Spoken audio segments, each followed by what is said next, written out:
it's Ash from Super Videos back for another video for season 8 of The Walking Dead. So in this video we're going to be doing the review for season 8 episode 1, the premiere of season 8, and also the breakdown for the promo or the teaser for the next couple episodes for this season. So this time they didn't release a promo breakdown for just the next episode, they did it for the next couple episodes. So they say this season on The Walking Dead. So we're going to be doing the breakdown for that. So I think that's most likely going to be episode 2 and 3. I don't think it has material from episode 4, but I'm just going to assume that it's episodes 2 and 3. So for those of you new, this is basically going to be the new way I'm going to be doing the videos for the episodes for The Walking Dead. I'm going to be doing the reviews, and then after the reviews I'm going to be jumping to the promo breakdown and discussing the promo, and then after that I'm going to be doing a little bit of a prediction as well in terms of what I think we will see in the next episode. So that being said, let's jump into this. So first, let's talk about the first episode, the premiere. So now we're going to get into the review of the first episode. So I actually enjoyed the episode. I think it was a good episode in terms of a new story arc being kicked off and everything. That being said, I wouldn't say that it was an exciting episode or as exciting as I would have wanted it to be. For the amount of hype that this episode had and the level of expectations I had going into this episode, knowing that it's the 100th episode and that they need to do something special, I didn't feel like it was that special. So it was a little underwhelming for me in those regards. I still enjoyed the episode, but I wouldn't say that it was a phenomenal episode. I wouldn't say that. It had some great moments. It had some moments that I'm not sure about, but overall, I wouldn't say that it met my expectations. I enjoyed it, but it didn't meet my expectations. So first things I want to discuss is the episode being the 100th episode. So obviously, being the 100th episode, they said that they're going to put in a lot of things that either mirror or pay homage or are basically callbacks to previous seasons. And I definitely enjoyed those elements of the episode. Some of those moments were not just there to be callbacks and homage to some of the previous episodes, especially the first episode, but they actually had an important part in the story and the plot. So starting off with the scene with Carl going to the gas station, which was obviously a callback to the first episode of the entire series, and I think they did an amazing job on that, and I did an in-depth video on that anyway, so I'm not going to go into detail, but I liked the way they did that, and they followed it up with a scene that I think some people may have missed. When Carl leaves and Rick is about to go after they have their little argument, we see Rick notice this walker that's approaching, and if you look close, it looks a lot like the teddy bear walker from season 1 episode 1.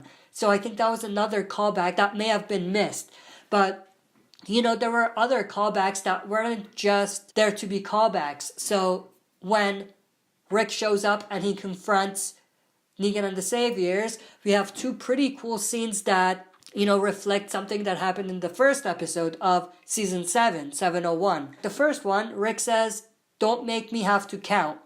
And he starts counting, 10, 9, the exact same way as Negan did in 701 when he was basically forcing Rick to cut off Carl's arm. So it was a great callback, and it actually worked well with the plot because we're seeing how much Rick has evolved from that moment on. And I like how Negan starts shooting Negan and the Saviors before he even gets close to one. So that was pretty cool and unexpected. And the other scene that was a great callback and worked with the plot was Rick taking a Polaroid of Negan. So if you remember, when Negan was basically hiding, Rick came forward and took a Polaroid photo of Negan. And that's definitely a callback and another connection to season 7. Because if you remember, in 701, once Abraham and Glenn were killed, the Saviors took Polaroids of their dead bodies. And, those same Polaroids were the same Polaroids that Glenn saw in season 6 as well. So it kind of all circled back, because then here we have Rick taking a Polaroid of Negan being helpless and hiding and everything. And I'm pretty sure that that's going to come back and play a role in season 8 at some point. And then another thing I want to mention here, I don't want to spoil it for people that don't know, but what I would say is that if you remember, Dwight put the Polaroid of Glenn's body in the cell that Daryl was in. And I think they will at some point circle back and make something like that happen again. But this time it's not going to be Dwight and Daryl.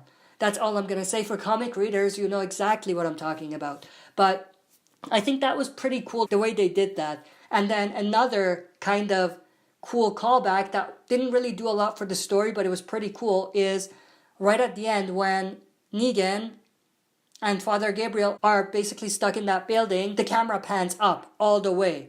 And that's an exact replica of Rick being stuck in the tank in the first episode. In the same way, the camera kept going up. So that was pretty cool as well. Now, these are some of the things that I actually enjoyed. Now going to some of the things that I had problems with. In terms of plot, I like what they're doing, but it's gonna depend a lot on what they do in the next couple episodes to connect the dots. Because right now, there seems to be a lot of holes in the plot. So it's gonna be interesting to see how they connect everything together. Now one thing I want to say, if you remember, Forbes did an article talking about this episode before it aired, and I think that they didn't do a great review because they said it was confusing and whatever. I do agree that it was confusing at some moments, but I think that it was necessary. That being said, it's going to depend on what they do in the next couple episodes and how they connect everything together. But I think that we did need to think about some things at some points, but I definitely think that it wasn't as confusing as Forbes made it to be. But then again, that being said, I do believe there were some parts in the story, for example, Carl going to the gas station, that they didn't need to put out of order. They could have put it in chronological order, the way it actually happened. They could have put it way before at the beginning. They could have had the episode start with Carl going to the gas station and the whole thing playing out. And then when the episode came back, they could have had Carl leave the food for the guy. And then they could have started with the episode. They didn't need to put that, in the episode the way they did. But other than that, I didn't have a lot of problems with the other aspects of the story in terms of where they were placed. But then again, that depends on what they do in the next couple episodes. But going from there, the other thing I really had problems with was the way they were basically wasting their ammo. When they got to Negan's compound and when everything was ready, they started shooting warning shots.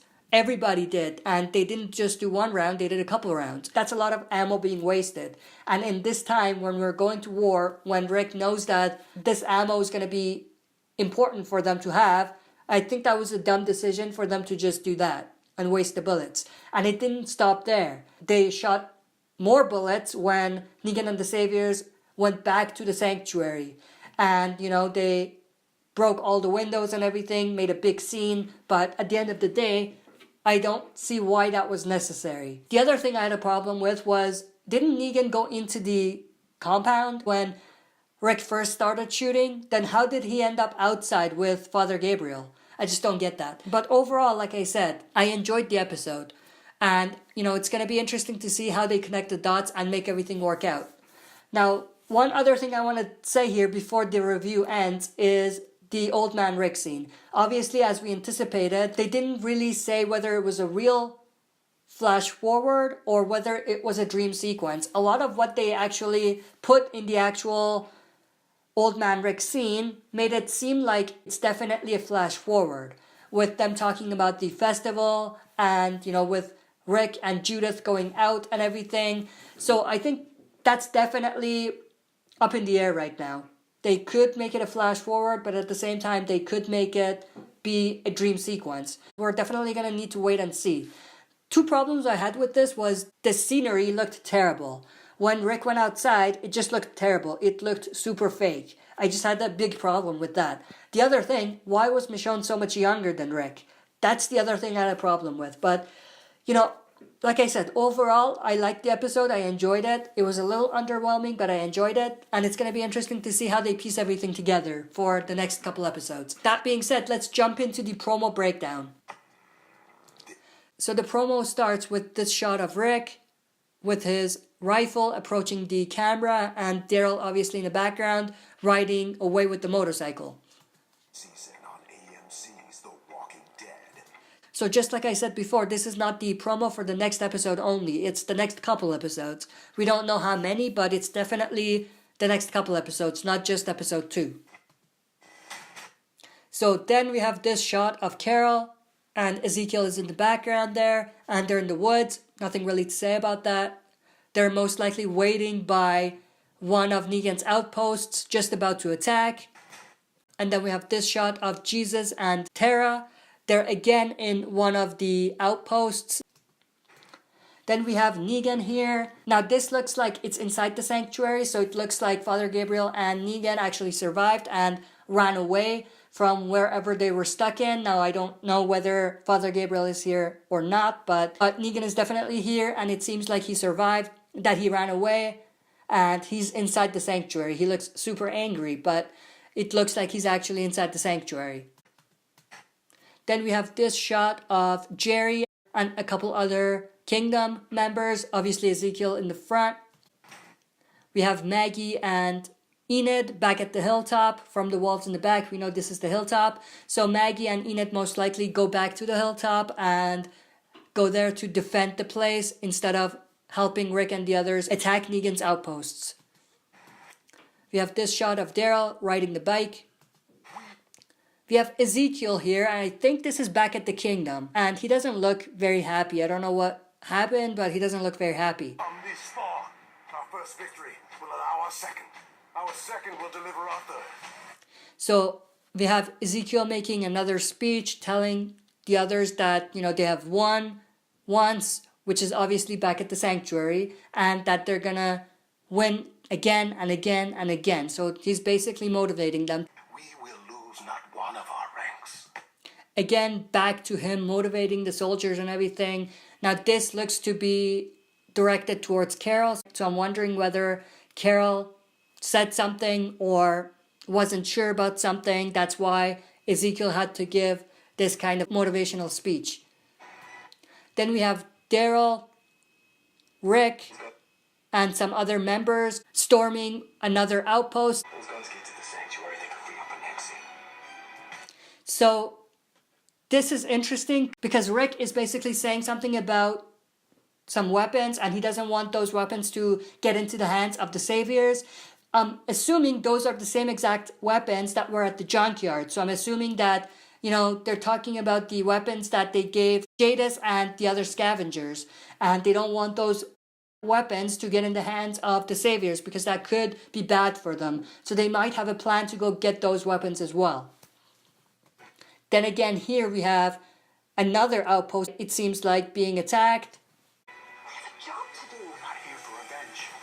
So that's interesting because it seems like Tara is losing it a little bit and she is basically trying to do things that could be looked at more for revenge purposes rather than for helping in this war. And Jesus is pointing that out. And it seems like there's going to be some sort of conflict in terms of, the motivation that they have and the goals that they have. So it's going to be interesting to see how that plays out. Now, another thing I want to say, I'm not sure if there's multiple outposts or just one. I think there's one outpost that Jesus and Tara hit and another outpost that Daryl and Rick hit. And there's another outpost that some member of the Kingdom with Carol, Ezekiel, and Morgan hit. So I think there is 3 outposts that are going to be hit in this episode. So then we have this shot here with the Jeeps, with the chase and everything. So the Jeep in the back is obviously driven by Rick, and the Jeep in the front, or the truck, or whatever that is, it seems to be driven by one of the saviors, and Rick is obviously following him and trying to get him. If he tells them we're here, it's over before it started. That's interesting because Carol says if he tells them we're here, it's all over before it's even started. So that means that one savior might have gotten away, and they're dealing with that because they want to eliminate him before he exposes their plan and tells everybody what's going on. So I think that's most likely what that's about.